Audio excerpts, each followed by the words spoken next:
ফের নেশা বিরোধী অভিযানে নেমে বড়সড় সাফল্য পেল সিধাই থানার পুলিশ।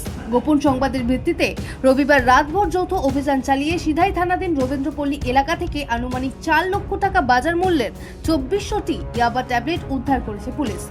মোহনপুর মহকুমা পুলিশ আধিকারিক আশিস দাশগুপ্তের নেতৃত্বে সিধাই ও লেফুঙ্গা থানার পুলিশ, সিআরপিএফ এবং টিআরএস বাহিনীর এক বিশাল দল রাত 12:30 থেকে ভোর 4টে পর্যন্ত সংশ্লিষ্ট এলাকাটি কর্ডন করে এই তল্লাশি চালায়। পুলিশ জানিয়েছে, উদ্ধারকৃত মাদক সামগ্রীর প্রেক্ষিতে একটি এনডিপিএস ধারায় মামলা রুজু করে ঘটনার তদন্ত শুরু করা হয়েছে। আমাদের একটা নির্দিষ্ট সোর্সের একটা মুসলমান একটা খবর আসে যে সিধাই থানাধীন গোবিন্দপল্লী এরিয়ার একটা বাড়িতে প্রচুর পরিমাণ ড্রাগস মজুদ আছে। সেই হিসাবে আমরা লেফুঙ্গা থানা, সিধাই থানা, সিআরপিএফ এবং টিএসআর নিয়ে আমরা ওই বাড়িতে প্রথম কর্ডন করি। এক্সিকিউটিভ ম্যাজিস্ট্রেট নিয়ে যাই, ম্যাজিস্ট্রেটের উপস্থিতিতে তাদের পারমিশন নিয়ে ওই যে স্পেসিফিক ঘরটা, ওই ঘরটাতে আমরা তল্লাশি চালাই। পুরো প্রসিডিউর মেনে তল্লাশি চালাই।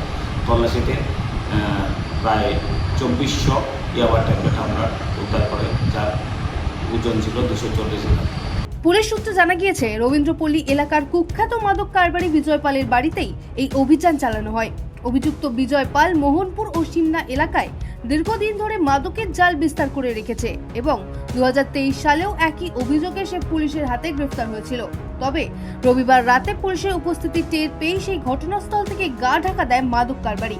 পলাতক এই মাদক কারবারিকে অতি দ্রুত জালে তুলতে রবীন্দ্রপল্লী সহ বিভিন্ন এলাকায় পুলিশের চিরুনি তল্লাশি জারি হয়েছে বলে সূত্রের খবর।